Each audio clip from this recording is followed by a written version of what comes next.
Welcome to this week's episode, The Fabric Not the Thread, Building the Loom. This is part 2 of our conversation with Anna Frazzetto. In part 1, we found the fray, what it costs when departments run as loose threads. And today, we're fixing it. Alignment, communication, and the discipline that makes rollouts actually hold. Inspect what you expect. As a leader, are you inspecting what you're rolling out to your team that they are actually adhering to the new policies, to the new procedures? Are you using it as a learning tool when something is not going well? Highly Adaptive is a podcast where staffing and consulting leaders learn to outpace change. Hosted by Jeff Pelliccio and Erin MacKenzie, they'll cut through the noise to bring you practical moves you could use right now to grow, adapt, and lead. We are back, and I've been looking forward to this one. In a previous episode, we sat down with Anna Frazzetto and dug into the cost of organizational disconnection. What happens when your departments are running as loose threads instead of a connected fabric? The revenue you're leaving on the table, the handoffs that quietly break, we called that episode Finding the Fray. Today, we're fixing it. This is part 2, Building the Loom, and we're going to shift from the diagnosis to the action. So what does it take to align your departments, set clear expectations, and communicate in a way that actually holds? Erin, let's welcome everyone back. I love it. Welcome, everyone. And if you missed part 1, please go back and give it a listen. I promise you it's worth it. It's going to be worth your time. For everyone else, Anna Frazzetto is back with us. Anna is the founder and CEO of AFM Strategic Partners and a former chief revenue officer who's honestly spent her career across both the staffing and tech industries. She's led global teams. She's lived the cross-functional challenges. And in part 1, she shared what she's seen happen when departments operate in really isolation and in these silos. And it was truly eye-opening for all of us, to say the least. So today we're going to get into how you best stitch, or if you listen to part 1, use your shuttle to piece all of those threads together. So Anna, welcome back. And we are ready to create our blanket by using our loom. I love it. Thank you so much. I'm thrilled to be here. This is going to be fun. No, it's going to be great. So aside from obviously having like a lot of really good insights and information that we got from part 1, Anna, I understand that you might be the president of a fan club. I mean, maybe that's going too far, but is there something additionally that maybe you want to share? Maybe it's like a little personal confession for the rest of us? Okay, well, I think I invented the fan club. I just want to make sure we're perfectly clear. I am a huge Harry Styles fan. Huge. Oh, amazing. Huge Harry Styles fan. Yes, I'm totally out in the open and telling everyone that I am a Harry Styles fan. Yes, I have been for years. It started off in support of some of the children of the family. And now I'm like, this is all about me. You're all in. I'm all in. I'm all in. Okay, how many concerts have you seen? I've seen 8 so far, and I have 2 scheduled for this year. I love that. You are the president of the fan club. I love everything about his concert. Like, do you travel to go see him? Yes, I do. Oh my God, this is amazing. This. How much fun. The fun things we know. It's going to change the tone of the whole show. It's me telling you all this. Yeah. I think we might have just gained listeners. I know. I think this is so awesome. Well, I'm going to dive right in here because we're learning about Harry Styles. And I mean, Styles goes with design, and you have to actually he also has some really amazing clothing that he comes. So this kind of really, all the threads are going to weave all back in together here from a professional standpoint. But I want to kind of chat about, you like a nice poll. That's actually kind of goes hand in hand with where I'm going to go here for a second here, Jeff. So Anna, one of the things that I'm also looking at here of like, as we've chatted about in phase 1 was we talked about all these different silos. And I want to kind of take this to a spot where if we think about a time something was rolled out that looked great on paper, because we all know that we design what we're about to create on paper first, just like Harry Styles and all of his wardrobes, but then it fell apart in practice, a wardrobe malfunction. What happened, and whose responsibility do you think that was and where it kind of comes down to it. Yeah, I could share an example of where a new technology tool that was rolled out. So the sales team was in the want of automating certain procedures, and I'll just keep it at that level. And so tech rolled it out. There was all hands on deck meeting. We announced the new product launch. Everybody is super excited, tremendous energy around it. 3 months later, the product is not being utilized. It's optional at best. And for a couple of reasons. One, I use this term a lot: inspect what you expect. As a leader, are you inspecting what you're rolling out to your team, that they are actually adhering to the new policies, to the new procedures? Are you using it as a learning tool when something is not going well, where you can find out and you can kind of troubleshoot why it's not working and then educate the rest of the team? So that's what went wrong in this particular scenario, is that yes, IT went out and found the product. Sales initially loved the product, but then it just fell by the wayside because there wasn't that management, that leadership, adherence to the product, and then using it to further educate the rest of the team members on how to use the product. You know, one of the things that I always say is that the responsibility of the message landing properly is on the sender, not the receiver. Yeah. So I think oftentimes we build out these very elaborate plans and we script it. And as Erin mentioned, like on paper, it looks great. You could even get a lot of nods in the room, right? You can get the energy going and you can get people sort of agreeing to it. But if you don't inspect what you expect, as you mentioned, which is another little motto that I live by, and you also don't own the reception of what you're trying to communicate, then it's not anyone else's fault but your own. So wherever that is originating from, that's the group that is explicitly, at least in my organization, those are the individuals that are explicitly responsible for making sure that it rolls out as intended. And if you're getting a different output, you may want to consider, the message itself. Like, did you actually ship it in threads as opposed to like weaving it with intention?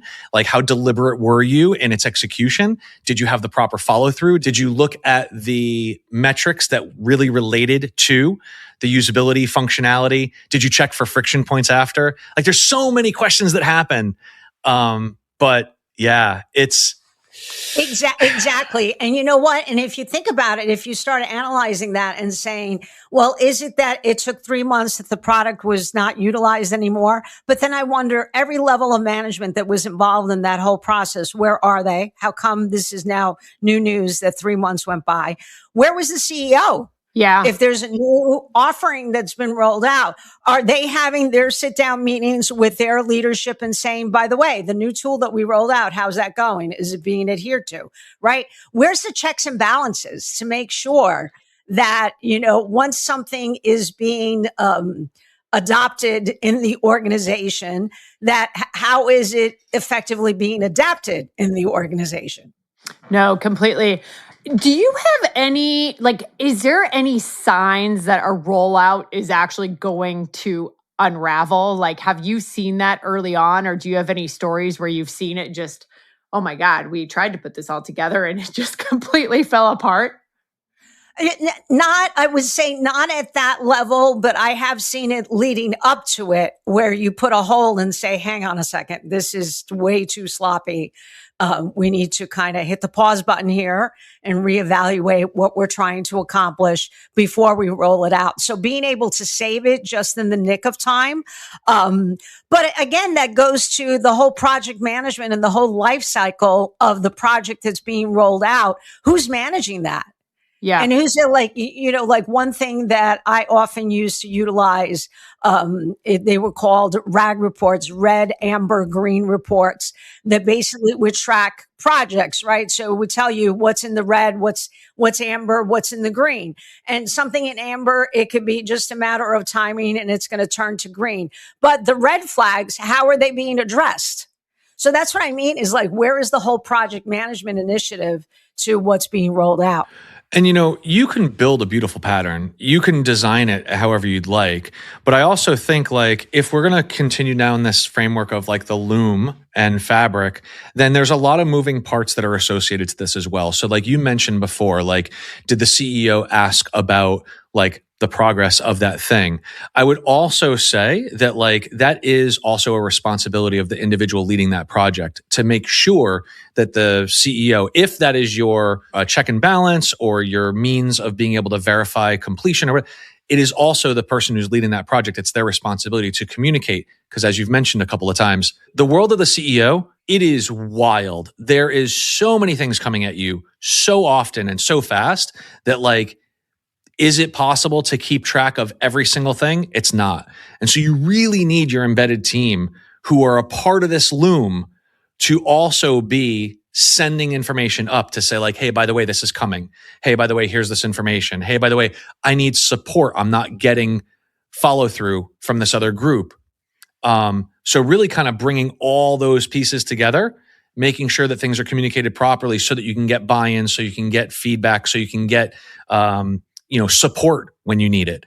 Otherwise, again, your design could be great, but it's not going to hold if it doesn't actually have the support it needs. No, completely. I also think that's such a great thing to kind of share there, Jeff, for sure. And I also think that when there's a part of also assumptions that come into kind of building this together. And I'm curious for you, Anna, because you've been a part of many different rollouts, and you mentioned the red, amber, green, your RAG, and being able to kind of check through that, making sure that you're addressing anything that's in red, and you're also making sure you're addressing anything in amber so it doesn't turn red and it's going to go to green.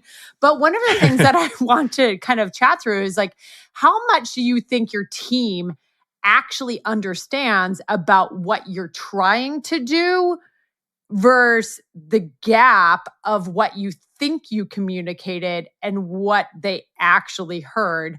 How much of that does it surprise you?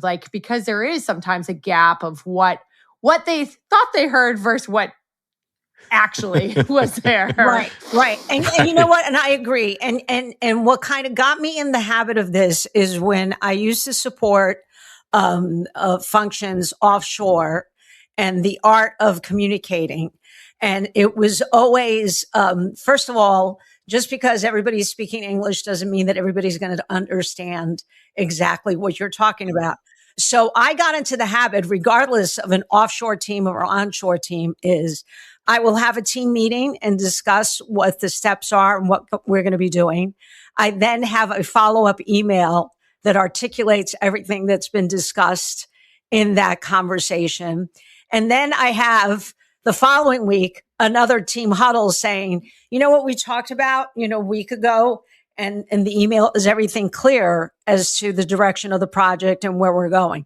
So it's really 3 different touch points in making sure the same message is being communicated. Now, you could say that's over communicating and that's too much, but I find it a lot of times, it depends on the person's mind frame, where they are when you're talking to them and how they might understand something or not understand something. So by you hitting it 3 different times, I think is a great way to effectively communicate what you're trying to accomplish. Is there ever a situation where over communicating is too much, or is that just a myth that you can over communicate? I haven't found it yet. I'm totally open. I'm totally open because I'm still in awe how many times where I can have these conversations multiple times.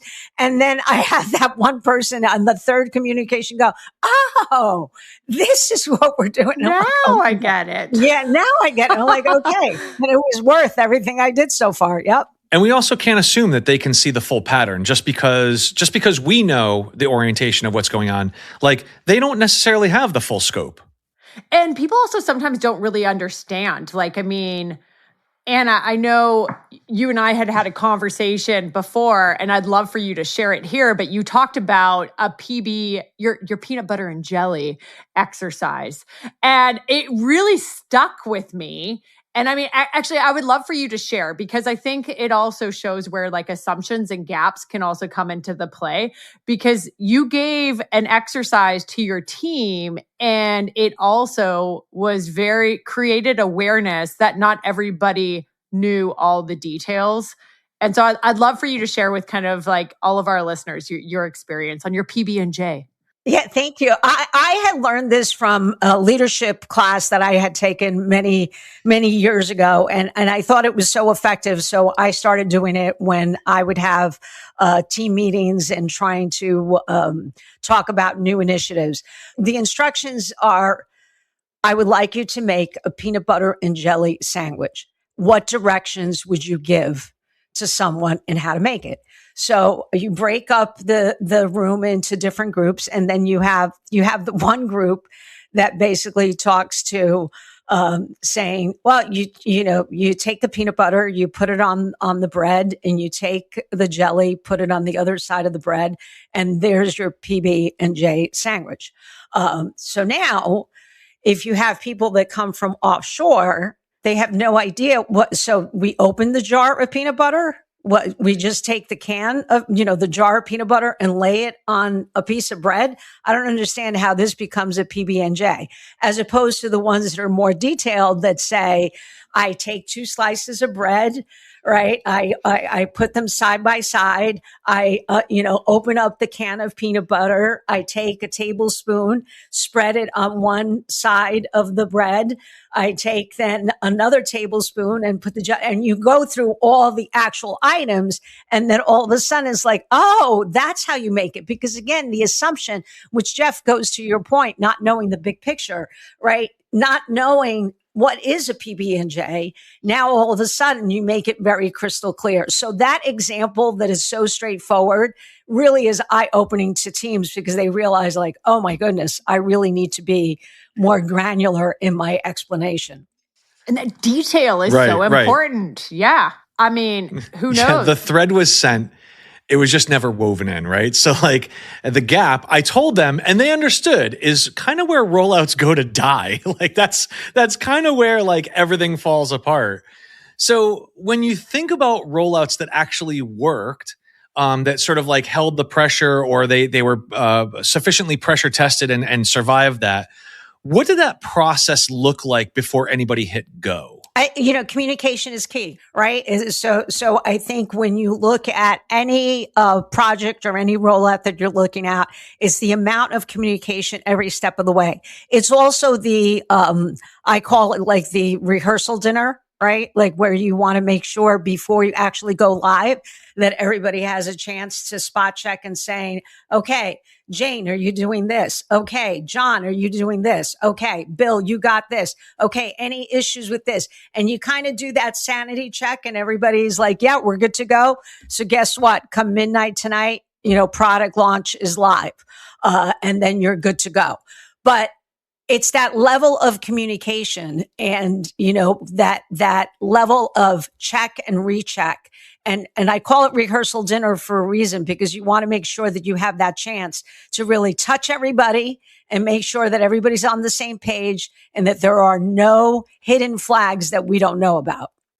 That is a great analogy. And I love that you brought up rehearsal dinner. Question for you. Is there anyone that you think needs to be at that rehearsal dinner earlier than leaders actually expect that they should be? Like, who should also have that invite so you can be successful? I think all the team members need to be at the rehearsal dinner. And I would say their managers need to be at the rehearsal dinner, right? Because I never want to have a disconnect where there's a gap between the manager and the actual individual as to what's being worked on. So I would say those are the 2 must-haves at the rehearsal dinner. Then as an FYI, I always would, invite the CEO if they wanted to know before we go live, and depending on availability, they might participate or not participate. So in kind of going through this, we're talking about a pretty elaborate scheme, a pretty elaborate setup and staging to execute this in a consistent manner. So how do we create this into a process, right? How do you create the structure so that way internal communications like this are disciplined as opposed to like an afterthought or an ad hoc function because one person over communicates and the rest don't, you know? Right. Well, and you hit the nail on the head by saying the process has to be built. So what would happen is with any projects in any company that I worked at, we have a template of how do you follow when a project is being rolled out. So who were the team members? So there's no surprises. Communication is going to take place the same way over and over again, because the template is the same template that we're using from project to project. So that's the key, is when you first come up with a project rollout plan, whatever you want to call it, that becomes what everybody agrees to, that this is the plan, and then it becomes adhered to. But this is why I want management levels involved in the conversations, because they're part of the plan. And they know that this is how we're going to be able to get from point A to point B. That is so true. And that's tremendous. I think that's excellent. And I feel that, going back to whether it's the rehearsal dinner or it's all the different managers and people of the actual project coming together at the Loom and seeing how they wove together, I think that teams feel a lot of ownership when they also come together. And the question I'd love to kind of hear from you, because you've seen this and you've done this rehearsal dinner or pulling everyone to kind of create the threads together. What's changed in the rollout from a success standpoint when you have seen that everybody is aligned? Oh, I'll tell you, first of all, in operations and when you're rolling anything out, especially with a new product launch or whatever, operational issues happen all the time, right? So you can have an ironclad plan, but what happens is your communication is so tight that when you do have a problem, you know that Jane is going to talk to John about this particular issue immediately. There isn't going to be like, wait a minute, who's responsible for this? Who worked on this? No, because it's all ironed out. So what winds up happening is the resolution rate is way faster and more effectively than it could possibly be. And therefore, it allows you to proactively manage when challenges happen versus being in react mode or firefighting mode where you're trying to figure out how to get to the other side. That's huge. So in this case, they shipped the thread, they sat down at the Loom, they input, they stress test, they communicate the plan. And that's sort of the difference between a thread that tears and a fabric that holds. So I think like we're really sort of setting that foundation for people to really build the structures that they need in their organization, right? Because every loom is going to look different. Every fabric is going to be different, right? It all has to be based on the organization itself. So for people who are listening, what's the way that they can sort of pull on the loose ends or gather the loose ends together in order to kind of start putting these systems in place for themselves? Yeah, and that's a great question, because it depends on, it depends on the loose ends, right? What the loose ends are. Is the loose end one of the team members not pulling their weight on a particular project and therefore interaction needs to take place? If that's the case, again, it's a matter of the checkpoints that you have established throughout. Like, when I talk about the red, amber, green reports as to where the gaps are. But if you have a tight group, they should be able to call it out and say, you know what, John, this isn't working. We have an issue. Like, we need to have this piece of code done by this particular date, and it's still not done yet.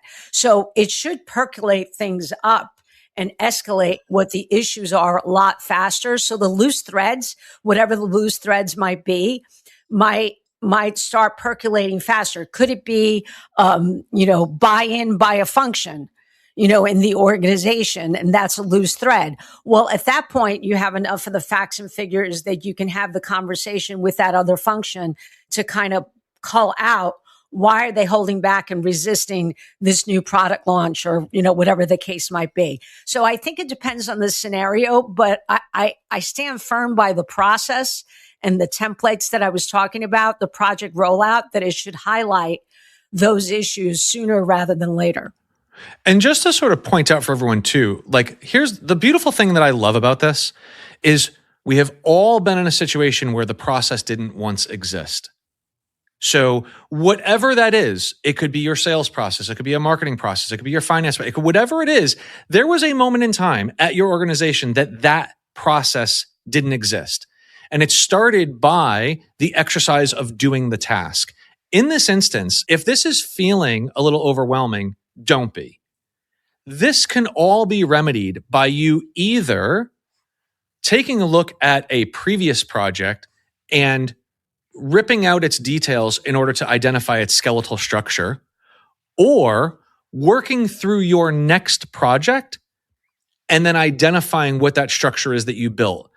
Regardless of what the outcome is, the point being is that you'll have a framework to start figuring out where your gaps are, what your organization needs as a Loom, and what kind of fabric you're going to end up with. Because the fabric that I've used to create Allied Insight, or the fabric that you've used to create AFM Strategic Partners, that fabric is going to be very different from the one that Erin uses or tries to build with Medical Solutions. Like, it is just not the same regardless of the organization. Some of the structural elements can be simply modified to fit that space, but we all have the ability to set that structure by just simply doing the work. And so I think that that's just a good thing to be aware of. Exactly. And you know what? I mean, there's no reason why you can't pause and say, I want to take a look at a project that went really well in our organization. Right. Why did it go well?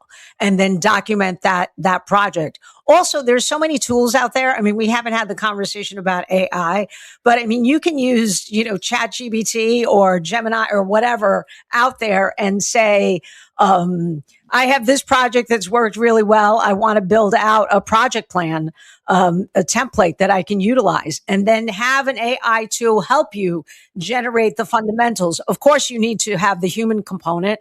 I'm not saying it replaces the human element here at all, but definitely can help the legwork and make it not so overwhelming.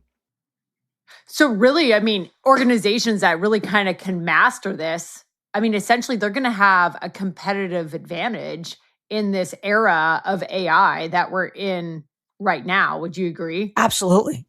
Absolutely.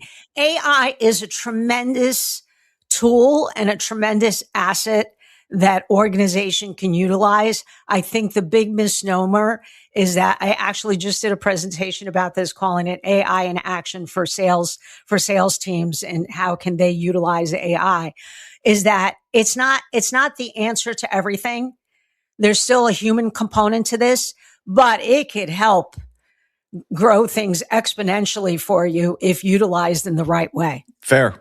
I tend to think of things more in terms of like fabric as opposed to just the thread of it, but that's not a marketing philosophy. It's a leadership philosophy. And the organizations that figure this out are the ones that are going to be able to produce things that their community needs faster, that will have a greater durability to withstand like smaller market fluctuations. So I do think that there is a lot of value in organizations really trying to adopt this mindset.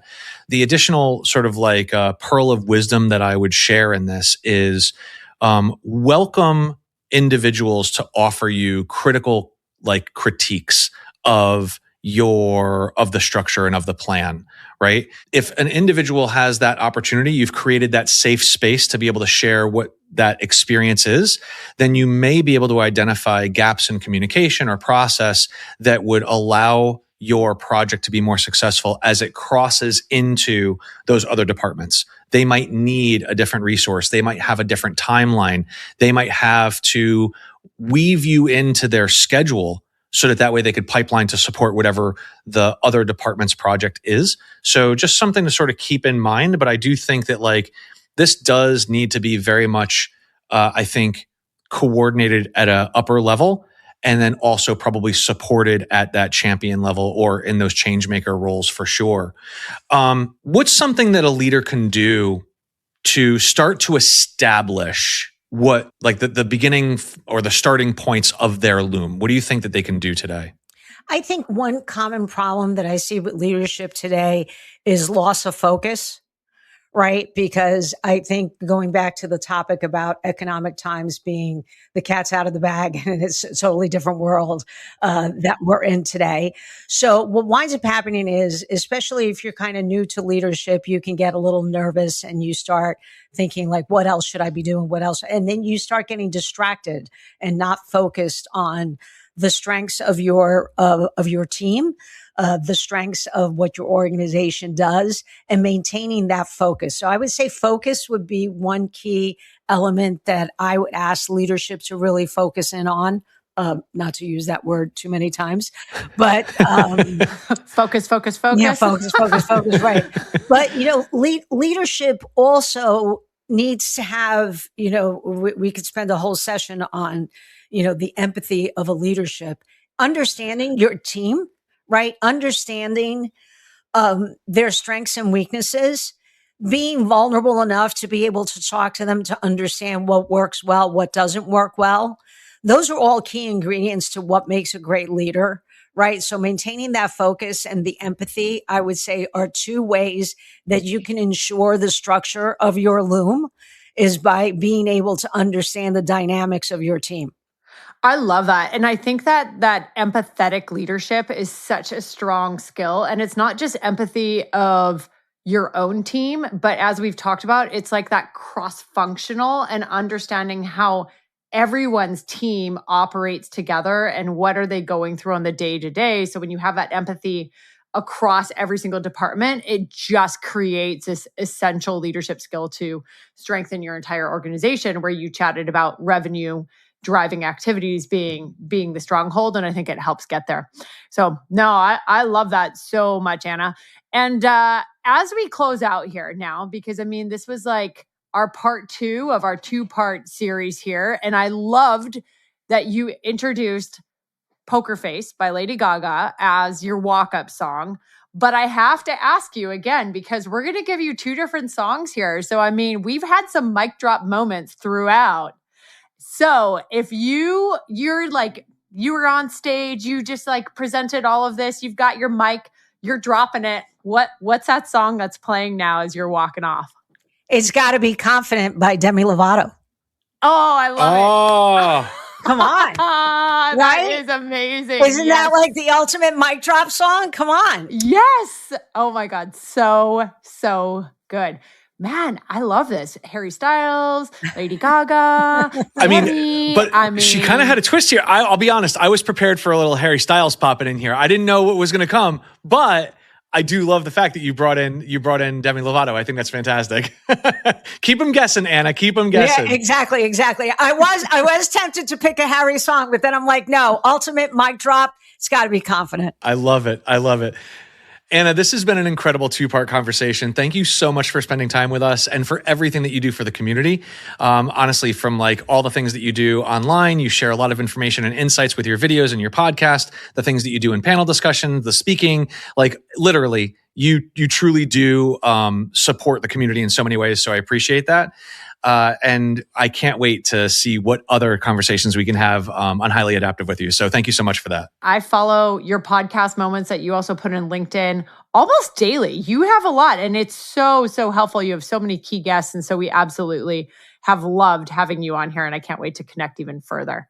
Thank you again, both of you. It's been absolutely fantastic. And honestly, for anyone that is just kind of catching up and you've only listened to part 2, I highly recommend you go back and listen to part 1 as well. And for anyone who wants to keep learning from Anna, go and follow her, check out her LinkedIn, you can email her. Anna, can you remind everyone again where they can find you on LinkedIn and what was your email address? Sure. So LinkedIn, it's Anna Frazzetto. So 2 N's, 2 Z's, and 2 T's. And my email address is anna@afmstrategicpartners.com. Awesome. This is amazing. Thanks again for all your time. Thanks everyone who's taken the time to listen to Highly Adaptive. We hope that this has helped you as you figure out your threads and your Loom and how to get projects over the finish line with more consistency and more grace. I would say that we're definitely going to have Anna back to be able to dig into some more things. We'll have other analogies and maybe some other musicals artists that she loves. But stay tuned. We'll have more episodes coming for you next week. This has been awesome. Thank you, everyone. everyone for everything that you do.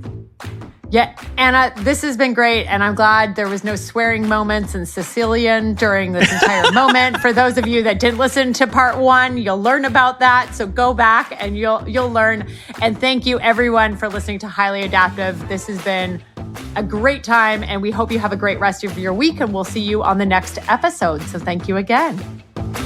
Big thanks to Allied Insight, not just our sponsor, but an industry leader and preferred marketing partner to staffing and consulting businesses nationwide. If your firm is looking for expert-level support that goes beyond the logo, you know where to go, alliedinsight.com.